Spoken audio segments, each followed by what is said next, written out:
ചേട്ടാ നമസ്കാരം. നമസ്കാരം ചേട്ടാ, ഷഹസാദ് ഭാട്ടി നെറ്റ്വർക്ക് SBN ഈ ഒരു ഭീകര നെറ്റ്വർക്കിനെ അമിത്ഷാ തകർത്തു, അല്ലെങ്കിൽ നമ്മുടെ രാജ്യത്തെ സേനകൾ തകർത്തു എന്നുള്ള റിപ്പോർട്ടുകളാണ് കഴിഞ്ഞ ദിവസം മുതൽ വരുന്നത്. നമ്മുടെ മലയാള മാധ്യമങ്ങളൊക്കെ കൊടുത്തിട്ടുണ്ട്. ഭീകര നീക്കം കേന്ദ്രത്തിന്റെ വലിയ പ്രാധാന്യത്തോടു കൂടിയാണ് ഈ വാർത്ത കൊടുത്തിരിക്കുന്നത്. അപ്പൊ എന്താണ് ഈ ഷഹസാദ് ഭാട്ടി നെറ്റ്വർക്ക് എന്നുള്ളത് എനിക്കൊന്ന് പറഞ്ഞു തരണം. അത്ര വലിയ പ്രാധാന്യം നമ്മുടെ മലയാള മാധ്യമങ്ങൾ പോലും കൊടുക്കുന്നെങ്കിൽ എനിക്കറിയണം എന്താണ് ഇവരുടെ പ്രാധാന്യം എന്നുള്ളത്. ഇനിയിപ്പോ നമ്മുടെ കേരളത്തിലെ കമ്മ്യൂണിസ്റ്റുകാരെ വല്ലതും ഇവർ ടാർഗറ്റ് ചെയ്തിട്ടുണ്ടോ എന്ന് എനിക്കറിയില്ല. എന്തായാലും 2026 ഓഗസ്റ്റ് 17, 18 പുറത്തു വന്ന വിവരങ്ങൾ അനുസരിച്ച് കേന്ദ്ര ആഭ്യന്തര മന്ത്രാലയത്തിന്റെ നേതൃത്വത്തിലുള്ള വിവിധ സുരക്ഷാ ഏജൻസികളുടെ കോർഡിനേറ്റഡ് ഓപ്പറേഷനാണ് ഇവിടെ നടന്നത്. 14 സംസ്ഥാനങ്ങളിലായിട്ട് 253 പേരെയാണ് കേന്ദ്രം അറസ്റ്റ് ചെയ്തിരിക്കുന്നത്. 80ലധികം FIR രജിസ്റ്റർ ചെയ്തു. ടൈംസ് ഓഫ് ഇന്ത്യയുടെ റിപ്പോർട്ട് പ്രകാരം ഇപ്പോ സ്ഥിരീകരിച്ച് പുറത്തു വന്ന കണക്കുകൾ പ്രകാരം ഉത്തർപ്രദേശിൽ നിന്നാണ് ഏറ്റവും കൂടുതൽ അറസ്റ്റ് എന്നാണ് ഞാൻ മനസ്സിലാക്കുന്നത്. 62 പേരെ ഉത്തർപ്രദേശിൽ നിന്ന് അറസ്റ്റ് ചെയ്തു. അസാമിൽ നിന്ന് 3 പേരെ അറസ്റ്റ് ചെയ്തു. ഡുബ്രി, ചിറാഗ്, ബർപേട്ട ജില്ലകളിൽ നിന്ന് അറസ്റ്റ് ചെയ്തു. ഇന്ത്യൻ എക്സ്പ്രസിൽ നിന്ന് വന്ന വാർത്ത അനുസരിച്ച് നമുക്ക് എടുക്കാവുന്ന വിവരം അനുസരിച്ച് ഗുജറാത്തിൽ നിന്ന് ഒരാളെ അറസ്റ്റ് ചെയ്തിട്ടുണ്ട്. ഡൽഹി, പഞ്ചാബ്, ഹരിയാന, മഹാരാഷ്ട്ര, ജാർഖണ്ഡ്, മധ്യപ്രദേശ്, ജമ്മു കശ്മീർ, കേരളം എന്നിവിടങ്ങളിൽ നിന്നും ഭാട്ടി നെറ്റ്വർക്കുമായി ബന്ധമുള്ള വിവിധ ഘട്ടങ്ങളിൽ പ്പെട്ടവരെ അറസ്റ്റ് ചെയ്തിട്ടുണ്ട്. കേരളത്തിൽ നിന്ന് 2 പേരാണ് അറസ്റ്റ് ചെയ്തിരിക്കുന്നത്. പക്ഷെ അവരുടെ വിശദാംശങ്ങൾ ലഭ്യമല്ല. ഞാൻ മുങ്ങിത്തപ്പി, ഒരു വിശദാംശങ്ങൾ പോലും നമുക്ക് കിട്ടാനില്ല. പോരാത്തതിന് അവരെ കേരളത്തിൽ നിന്നാണോ അറസ്റ്റ് ചെയ്തത്, കേരളത്തിൽ വന്നാണോ അറസ്റ്റ് ചെയ്തത്, അല്ലെങ്കിൽ അറസ്റ്റ് ചെയ്തവരിൽ മലയാളികളാണോ എന്നുള്ളതിനെ കുറിച്ച് നമുക്ക് ക്ലാരിറ്റി വരാനായിട്ടുണ്ട്. ഹിന്ദുസ്ഥാൻ ടൈംസിലെ വാർത്തകൾ എടുത്ത് പരിശോധിക്കുകയാണെങ്കിൽ, കാരണം ഈ വാർത്തകളെല്ലാം നമ്മൾ കൊളാബറേറ്റ് ചെയ്താണല്ലോ പരിശോധിക്കുന്നത്. ഓരോ വാർത്തയിലും ഓരോ ആൾക്കാർ അറസ്റ്റ് ചെയ്തത് വിവിധ റിപ്പോർട്ടുകളായിട്ടാണ് കൊടുത്തിരിക്കുന്നത്. മധ്യപ്രദേശിലെ ഗ്വാളിയോറിൽ നിന്ന് അറസ്റ്റ് ഉണ്ടായിട്ടുണ്ട്. ഭട്ടിയുമായി ബന്ധമുള്ളവർ ഡൽഹി NCR ആക്രമണങ്ങൾ ആസൂത്രണം ചെയ്തിരുന്നുവെന്ന് ഹിന്ദുസ്ഥാൻ ടൈംസ് റിപ്പോർട്ട് ചെയ്യുന്നു.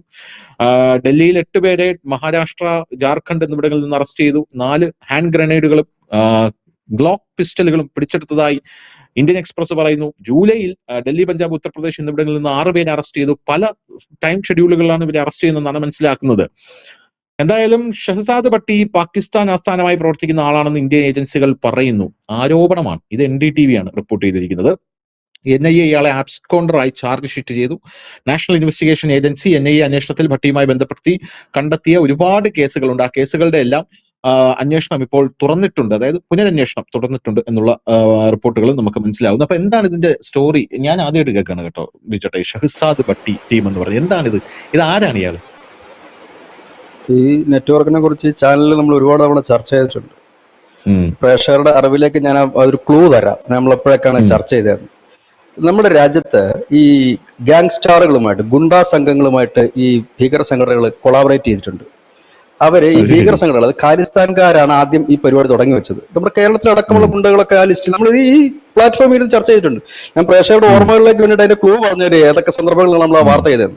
ഖാലിസ്ഥാൻകാരാണ് ആദ്യം ചെയ്തിരുന്നത്. ഇവർ ചെയ്യുന്ന പണിയെന്ന് വെച്ചാൽ ഈ ഭീകരവാദികളുള്ള കള്ളക്കടത്തുകാർ അവർക്ക് കൊട്ടേഷൻ കൊടുക്കുകയാണ് ചെയ്യുന്നത്. കള്ളക്കടത്ത് ഇപ്പൊ ഡൽഹിയിൽ വ്യാപകമായി തന്നെ അറസ്റ്റ് നടന്നിരുന്നു. ഒപ്പം തന്നെ വിവിധ സ്ഥലങ്ങളിൽ അറസ്റ്റ് നടന്നിരുന്നു. കുറച്ചുകൂടെ സിമ്പിൾ ആയിട്ട് മനസ്സിലാക്കാൻ വേണ്ടിയിട്ട് വൈഷ്ണവയുടെ ഒരു ഗ്യാങ് ഉണ്ടല്ലോ, ഗ്യാങ്സ്റ്റാർ കൊല്ലോണം എന്നൊക്കെ പറഞ്ഞ ഗ്യാങ്സ്റ്റാർ, അതും ഒരു വിഷ്ണുവായി. ആ വിഷ്ണുവിടെ ഗ്യാങ് പോലത്തെ തന്നെ ഒരു ഗ്യാങ് ആണിത്. അതായത് ഇപ്പോഴെല്ലാവരും ചെയ്യുന്ന കൊട്ടേഷൻ പണിയാണ്. മുമ്പും രാജ്യങ്ങൾ കൊട്ടേഷൻ പണി തന്നെയാണ് കൊടുത്തുകൊണ്ടിരുന്നത്. അതിനായിട്ട് പാകിസ്ഥാനുള്ള ഭീകരരായിരുന്നു പലരും യൂസ് ചെയ്തുകൊണ്ടിരുന്നത്. അവർക്കൊരു വലിയ തുക കൊടുക്കും. ആ തുക വാങ്ങിച്ചിട്ട് അവർ ചാവേറായിട്ടോ അല്ലാതെയൊക്കെ പൊട്ടിത്തെറിക്കും. അതുകൊണ്ടാണല്ലോ ഇന്ത്യ പറഞ്ഞ അഫ്ഗാനിസ്ഥാന്റെ മണ്ണ് ഞങ്ങൾക്കെതിരെ പണി നടത്താൻ കൊടുക്കരുതെന്ന് പറയേണ്ടി വന്നതോടെയാണ്. അപ്പൊ ഈ പേരുകളൊക്കെ നമുക്ക് സുപരിചിതമാണ്. ഈ ചാനൽ സ്ഥിരമായി കാണുന്ന പ്രേക്ഷകരാണെങ്കിൽ പലപ്പോഴും ദില്ലിയിൽ നിന്നൊക്കെ അറസ്റ്റ് ചെയ്യുന്ന ഈ ഗ്യാങ്ങിൽപ്പെട്ടവരെയാണ്. ഇദ്ദേഹം ഒരു ഇൻഫ്ലുവൻസർ ആയിരുന്നു. പാകിസ്ഥാനിലെ പഞ്ചാബ് പ്രവിശ്യയിൽ ജനിച്ചിട്ടുള്ള ഒരു ഇൻഫ്ലുവൻസർ ആയിരുന്നു. തുടക്കം ഇൻഫ്ലുവൻസർ ആയിട്ടാണ് തുടങ്ങുന്നത് ഇദ്ദേഹം, ഈ പറയുന്ന ഷഹസാദ് ഭാട്ടി. പക്ഷെ അങ്ങനെ ഇൻഫ്ലുവൻസർ ആണല്ലോ പിന്നീട് പല പണിക്കും പോകുന്നത്. ഇപ്പൊ കഞ്ചാവത്തിൽ ഏറ്റവും കൂടുതൽ നമ്മുടെ കേരളത്തിലേക്കുള്ള ഇൻഫ്ലുവൻസർമാരാണ്. അപ്പൊ അത് വരുന്നു. അത് കഴിഞ്ഞിട്ട് ഇൻഫ്ലുവൻസർ മാറിക്കൊണ്ട് ഇങ്ങനെ കൊട്ടേഷൻ സംഘം രൂപീകരിക്കുന്നു, ഗ്യാങ്സ്റ്റാർ ആയി മാറുന്നു. ഈ ഗ്യാങ്സ്റ്ററിനെ ഈ ISI, പാകിസ്ഥാനിലെ ISI ഇതേപോലെ ഭീകര പ്രവർത്തനത്തിന് വിടുന്നു. ഈ കള്ളക്കടത്തുകാർക്ക് ആദ്യം ഇവർ യൂസ് ചെയ്യുന്നത് ഈ മയക്കുമരുന്ന് കൊണ്ട് കടത്താൻ വേണ്ടി. മയക്കുമരുന്ന് കടത്തുകാരാണ് ഇവർ. അതിർത്തി കടന്ന് ഇപ്പൊ നമ്മുടെ ബംഗ്ലാദേശിൽ നിന്നും അവിടുന്ന് ഇവിടുന്നൊക്കെ അതിർത്തി കടന്ന് വരുന്നതൊക്കെ ഇവർ ഈ കള്ളക്കടത്തുകാരാണ്. അപ്പം ഇവരെ പിന്നീട് ഈ കള്ളക്കടത്തുകാർക്ക് ഇപ്പൊ വലിയ സ്കോപ്പ് അങ്ങനെ ഇല്ലാത്തത് കൊണ്ട് അവര് ഈ മയക്കുമരുന്നിലാണ്. ഇപ്പൊ പണ്ട് സ്വർണ്ണമൊക്കെ ആണെങ്കിൽ ഇപ്പൊ മയക്കുമരുന്നിലേക്കാണ് എത്തുന്നത്. ഈ മയക്കുമരുന്നിൽ കഴിഞ്ഞപ്പം ഇവരിൽ കൂടെ ആയുധങ്ങൾ കടത്താൻ തുടങ്ങി. ആയുധങ്ങൾ കടത്തി കഴിഞ്ഞപ്പോൾ ഇവർക്ക് അടുത്ത കോട്ട ഇത് ഇവരെങ്ങനെ ഓപ്പറേറ്റ് ചെയ്തെന്ന് വെച്ചാൽ ഈ ഷഹസാദ് ഭാട്ടി എന്ന് പറയുന്ന കക്ഷി ഇവിടെ വന്നിട്ട് ഇത് ഓപ്പറേറ്റ് ചെയ്യല്ല. ഇവിടെയുള്ള ഗാങ്സ്റ്റർ ഉണ്ടല്ലോ, ഇവിടെയുള്ള കൊട്ടേഷൻ ടീമുകൾ, ഗുണ്ട ടീമുകളില്ലേ, ആ ഗുണ്ട ടീമിന് സബ് കൊടുക്കും. അതുവഴിയാണ് ഇത് ഓപ്പറേറ്റ് ചെയ്യുന്നത്. അതായത് ഗുണ്ടകളിൽ കൂടെ കണക്ട് ചെയ്താണ് പോകുന്നത്. അതുകൊണ്ട് തന്നെ ഇവരുടെ പ്രവർത്തന രീതിയും വളരെ വിചിത്രമായിട്ടുള്ള രീതിയാണ്. അതായത് ഒന്ന് ടാർഗറ്റ് കില്ലിംഗ് തന്നെയാണ്. അതായത് നേതാക്കന്മാരെ നോട്ട് ചെയ്യുക, അവരെ തട്ടിക്കളയുക, ടാർഗറ്റ് കില്ലിംഗ് ആണ് രണ്ടാമത് ടാർഗറ്റ് റിക്കി, അതാണ് അവരുടെ ഒന്നാമത്തെ രീതി. രണ്ടാമത്തെ രീതി എന്ന് പറഞ്ഞു കഴിഞ്ഞാൽ ചാരപ്രവർത്തനം നടത്തുക. കാരണം നമുക്കറിയാം, നമ്മുടെ നാട്ടിൽ ഉൾപ്പെടെ കൊട്ടേഷൻ സംഘങ്ങളും മാഫിയ സംഘങ്ങളും ഒക്കെ കേരളത്തിൽ ഉൾപ്പെടെ ഉണ്ട്. ഈ സംഘങ്ങൾ വഴിയാണ് ഇത് ഓപ്പറേറ്റ് ചെയ്യുന്നത്. ഒപ്പം തന്നെ സോഷ്യൽ മീഡിയ വഴി പ്രൊപ്പഗൻഡ പ്രചരിപ്പിക്കാൻ ഒരു വിങ് ഇവർ തയ്യാറാക്കിയിട്ടുണ്ട്. അതായത് ഈ നാട്ടിൽ തന്നെ നിൽക്കുന്ന ഈ ഗ്യാങ്ങുകൾ ചെയ്യുകയാണ്. ഒപ്പം തന്നെ ഈ പറയുന്ന യുവാക്കളെ റിക്രൂട്ട് ചെയ്യുക, ചാരപ്രവർത്തനം, ടാർഗറ്റ് റിക്കി, ഒപ്പം തന്നെ ഈ സ്ഫോടക വസ്തുക്കൾ എത്തിക്കുക, ആയുധങ്ങൾ എത്തിക്കുക, സ്ലീപ്പർ സെല്ലുകൾ രൂപീകരിക്കുക, സോഷ്യൽ മീഡിയ വഴി പ്രൊപ്പഗൻഡ പ്രചരിപ്പിക്കുക എന്നുള്ളതാണ് ഇവർ ചെയ്യുന്ന പണി. ഈ ബിഷ്ണോയുടെ ഗ്യാങ് നമുക്കറിയാം, ബിഷ്ണോയ് ഇപ്പോൾ കിടക്കുന്ന ഇന്ത്യൻ ജയിലിലാണ്. കാനഡയിലടക്കം കൊലപാതകങ്ങൾ നടക്കാറുണ്ട്. അപ്പോൾ പുറത്തു വരുന്ന പേര് ഏതാണ്? ഈ ബിഷ്ണോയുടെ പേരാ. ബിഷ്ണോയ് ഗ്യാങ് കൊലപ്പെടുത്തി എന്നാണ് വരുന്നത്. അതേപോലത്തെ ഒരു ഗ്യാങ്സ്റ്റർ ആണ് ഈ പറയുന്ന ഈ ഷഹസാദ് ഭട്ടി. ഇവർ കൂടുതലും പഞ്ചാബിൽ ഉള്ളവരെയാണ്. ഇതിനകത്ത് പഞ്ചാബിൽ ഖാലിസ്ഥാൻവാദികൾ അങ്ങനെയുള്ളവരാണ്. കാരണം ഒരുപാട് പോപ്പ് ഗായകന്മാരൊക്കെ മുമ്പ് കൊല്ലപ്പെട്ടിരുന്നു ഇത്തരത്തിൽ. അതിനകത്ത് ഒരു ദീപു എന്ന് പറയുന്ന ഒരു പോപ്പ് ഗായകനൊക്കെ കൊല്ലപ്പെട്ടതിന് മുമ്പിൽ ഇങ്ങനത്തെ ഗ്യാങ്സ്റ്ററുകളാണെന്നാണ് പറയുന്നത്. ഏതായാലും ഈ റെയ്ഡ് തുടങ്ങിയത് ആദ്യമായിട്ടല്ല. ഈ റെയ്ഡ് വളരെ രഹസ്യമായി തന്നെ തുടങ്ങിയത് 2026 ജൂണിൽ, അതായത് കഴിഞ്ഞ മുമ്പിലത്തെ മാസം തുടങ്ങിയ റെയ്ഡാണിത്. ഈ റെയ്ഡില് NIA പഞ്ചാബ്, ഹരിയാന എന്നിവിടങ്ങളിൽ 18 റെയ്ഡുകൾ നടത്തി. അന്ന് അതിൽ കുറച്ചുപേരെ പിടിച്ചിരുന്നു. ഇതൊരു ഒറ്റ ദിവസം കൊണ്ട് നടത്തിയ റെയ്ഡല്ല, പലപ്പോഴായിട്ട് നടത്തിയ റെയ്ഡാ. എനിക്ക് തോന്നുന്നത് ഈ കേരളത്തിലെ റെയ്ഡ് മലപ്പുറത്തുനിന്ന് പിടിച്ച, നമ്മൾ ആ വാർത്ത നൽകിയിരുന്നു, TG മോഹൻദാസിന്റെ അറസ്റ്റുമായി ബന്ധപ്പെട്ട ആ വാർത്ത നൽകി. അവിടെ EDയുടെ റെയ്ഡ് നടന്നിരുന്നു. അവിടെയും കോഴിക്കോടുമായിട്ടാണ് EDയുടെ റെയ്ഡ് നടന്നത്. ആ റെയ്ഡിൽ 2 പേരെ പിടികൂടിയിരുന്നു അന്ന് തന്നെ. ആ പേര് വിവരങ്ങൾ നമ്മൾ അന്ന് പറഞ്ഞിരുന്നു, ആരൊക്കെ ആരെന്നുള്ളത്. ആ 2 പേരുകളും ഒരു 6 പേരെ കൂടെ കസ്റ്റഡിയിൽ എടുത്തിരുന്നു. ആ 2 പേരെ പിടികൂടിയത് ധനുഷിന്റെ സംശയം ശരിയാണ്, കേരളത്തിൽ വെച്ചായിരുന്നില്ല. മലപ്പുറം സ്വദേശികൾ കർണാടകത്തിലായിരുന്നു. അവിടെ വെച്ച് അറസ്റ്റ് ചെയ്യായിരുന്നു. ഇവരുടെ ലിങ്ക് കർണാടകത്തിൽ കിടക്കുകയായിരുന്നു. കാരണം അവിടെ വലിയ ദൂരമില്ലല്ലോ ഇവർക്ക് അതിർത്തി കിടക്കുക. അവിടെ വെച്ചാണ് അറസ്റ്റ് ചെയ്തത്. അപ്പൊ ഇതാണ് സംഭവം. ഈ അറസ്റ്റ് നടക്കുന്നത് എനിക്ക് തോന്നുന്നു 7-ാം തീയതിയോ 8-ാം തീയതിയോ ആയിരുന്നു നടക്കുന്ന അറസ്റ്റ്. നമ്മൾ ആ വാർത്ത കൊടുക്കുന്നത് 11-ാം തീയതിയാണ്. ആ വാർത്ത കൊടുക്കുന്നത് 11-ാം തീയതി ന്യൂസിന്റെ മലയാളം പോയിന്റ് നമ്മൾ ആ വാർത്ത കൊടുക്കും. 12-ാം തീയതി വീണ്ടും വിവിധ സംസ്ഥാനങ്ങളിൽ റെയ്ഡ് നടക്കും. അങ്ങനെ ടോട്ടൽ 14 സംസ്ഥാനങ്ങളായിട്ട് 80 ഇടങ്ങളിലാണ് റെയ്ഡ് നടന്നിരിക്കുന്നത്.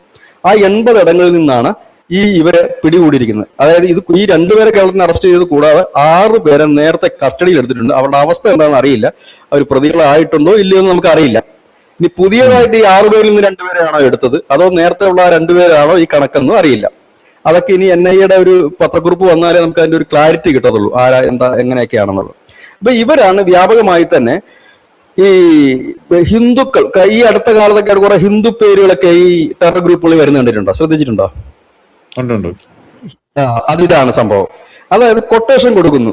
ഇപ്പൊ എനിക്കൊരു കൊട്ടേഷൻ ഗ്യാങ് ഉണ്ട്. ഞാൻ നമ്മളൊക്കെ ഈ മാധ്യമ സ്ഥാപനങ്ങൾക്ക് PR കൊടുക്കുന്നു എന്ന് പറഞ്ഞൊക്കെ കൊട്ടേഷൻ ഗ്യാങ്ങുകൾക്ക് ഇതിനൊക്കെയുള്ള പണി നടത്താൻ. കാരണം ഈ ഭീകരവാദ സംഘടനകൾക്ക് രാജ്യങ്ങളെ സംബന്ധിച്ച് റിസ്ക് ഇല്ല, അവർ നടത്തിക്കോളും, പൈസ മാത്രം നമ്മൾ കൊടുത്താൽ മതി. മറ്റേന്ന് പറഞ്ഞാൽ പാകിസ്ഥാനെയൊക്കെ സംബന്ധിച്ച് പറഞ്ഞു കഴിഞ്ഞാൽ അവർക്ക് അവിടെ വെച്ച് തന്നെ പരിശീലനം കൊടുക്കണം, അതൊരു ചെലവാണ്. ഇവരെ സംരക്ഷിക്കണം, ഇവരെ തീറ്റിപ്പോറ്റണം, ഫുഡ് കൊടുക്കണം, ഇതൊന്നും വേണ്ട.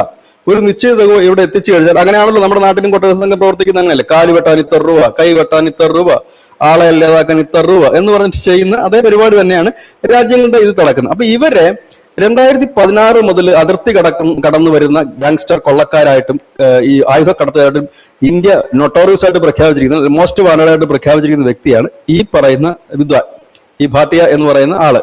അപ്പം നമുക്ക് യൂട്യൂബിൽ തപ്പാങ്കി ഇങ്ങനെ കിട്ടും. ഇങ്ങനെ വളരെ, കാരണം എല്ലാം വളരെ ഇതാണ്, ഒരു ഗുണ്ടാ തലവന്റെ രീതിയിലാണ് ഇങ്ങനെയുള്ള പ്രഭാഷണങ്ങളൊക്കെ കൂടുതൽ പോകുന്നത്.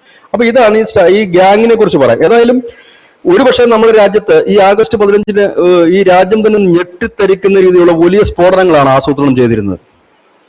മലപ്പുറത്ത് നിന്ന് തന്നെ പിടിച്ച സ്ഫോടക വസ്തുക്കളുടെ അളവ് ഏകദേശം ഊഹിക്കാമല്ലോ.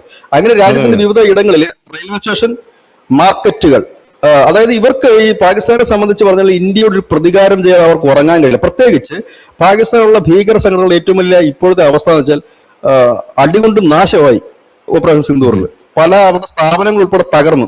അപ്പൊ അവർക്ക് ഇനി അവരുടെ വിശ്വാസം ജനങ്ങളുടെ ഇടയിൽ വീണ്ടെടുക്കുന്നതിനും വീണ്ടും ജനങ്ങളുടെ അടുത്ത് നിന്ന് പിരിവ് നടത്തുന്നതിനും വീണ്ടും സർക്കാരുകളിൽ ഇൻഫ്ലുവൻസ് ചെലുത്തി അല്ലെങ്കിൽ പ്രഷർ ചെലുത്തി പൈസ വാങ്ങുന്നതിനുമൊക്കെ അവർക്കൊന്ന് ഉണർന്നെഴുന്നേക്കണം, ശക്തി പ്രാപിക്കണം. ശരിക്കും പറഞ്ഞാൽ ഓപ്പറേഷൻ സിന്ദൂറിന് ശേഷം നമ്മൾ കൊടുത്ത അടി മാത്രമല്ല അവർക്ക് പ്രശ്നമായത്, അവരുടെ തന്നെ ഗ്രൂപ്പുകൾ അനവധി വന്നു. നമ്മൾ തന്നെ അത് വാർത്ത കൊടുത്തിട്ടുണ്ട്. അവർക്കിടയിലുള്ള അനവധി ഗ്രൂപ്പുകൾ വരികയും ആ ഗ്രൂപ്പുകൾ ചിലതൊക്കെ ഇന്ത്യയെ പിന്തുണയ്ക്കാൻ വരെ തയ്യാറായിട്ടുള്ള ഗ്രൂപ്പുകൾ, ആ ഗ്രൂപ്പിലുള്ള ഒരു വിഭാഗത്തെ, അതായത് തെഹ്രീക്കെ താലിബാനുമായി ചേർന്ന് നിൽക്കുന്ന ഒരു സംഘടനയുണ്ട്. ആ സംഘടനയാണ് നമ്മൾ അജ്ഞാതന്മാരെ ആയിട്ട് നിയമിക്കുന്നു എന്നുള്ളതാണ് പാകിസ്ഥാൻ പറയുന്നത്. നമ്മളതും ഇവിടെ വാർത്ത ചെയ്തിരുന്നു. അതായത് ഇവിടെ ഒരു സ്ഫോടനം, ചെങ്കോട്ടയിൽ സ്ഫോടനം ഉണ്ടായതിന്റെ ഒരു 2 മണിക്കൂർ കഴിഞ്ഞപ്പോഴത്തേനും ഇസ്ലാമാബാദ് ഹൈക്കോടതിയുടെ മുമ്പിൽ ഒരു കാറ് പൊട്ടിത്തെറിച്ചായിരുന്നു. ഉടനെ തന്നെ പാകിസ്ഥാൻ പറഞ്ഞു ഇത് അവന്മാരെ കൊണ്ട് ചെയ്യിക്കുന്നതാണെന്ന് പറഞ്ഞു. ഇങ്ങനെയൊക്കെയുള്ള സാധനം ഈ ഗ്യാങ്ങുകൾ എല്ലായിടത്തും വളരെ വ്യാപകമായി തന്നെ ഉപയോഗിക്കുന്നുണ്ട്. ഇത് ഇന്റർനാഷണൽ കൊട്ടേഷൻ സംഘങ്ങളാണിത്. ആ ഗ്യാങ്ങുകളുടെ ഒരു വലിയ റെയ്ഡാണ് നടന്നത്. ആ റെയ്ഡിൽ പ്രകാരമാണ് ഇപ്പോൾ ഇത്രയും അറസ്റ്റുകളുണ്ട്. വലിയ വാർത്തയാണത്. വലിയ വാർത്ത എന്ന് വെച്ചാൽ നമ്മുടെ രാജ്യം ഒരുപക്ഷെ ദുരന്തമായിട്ടുള്ള അനവധി സംസ്ഥാനങ്ങളിൽ നിന്ന് ദുരന്ത വാർത്ത കേൾക്കേണ്ട ഒരു സമയമായിരുന്നു ആഗസ്റ്റ് 15. പക്ഷെ വളരെ കൃത്യമായി തന്നെ അമിത്ഷാ അതിനെ തുടച്ചു നീക്കിയെന്നുള്ളതാണ്. ജൂണിൽ തുടങ്ങിയ റെയ്ഡാണിത്. അതിന്റെ ഒരു ഏറ്റവും റിപ്പോർട്ട് നമുക്ക് വരുന്നത്, മാധ്യമങ്ങളിൽ റിപ്പോർട്ട് വരുന്നത് ഇന്നലെയാണെന്ന് മാത്രമേ ഉള്ളൂ. ജൂണിൽ തുടങ്ങിയ റെയ്ഡാണ്. അന്ന് മുതൽ പിടിച്ചവരുടെ ഒരു കണക്കാണ്. എനിക്ക് തോന്നുന്നത് ഈ മലപ്പുറം സ്വദേശി അടക്കം ഈ റെയ്ഡിൽ പിടികൂടിയ പ്രതികളാണ് എന്നാണ് എന്റെ ഒരു സംശയം. കൂടുതൽ ക്ലാരിറ്റി വരേണ്ടതായിട്ടുണ്ട്.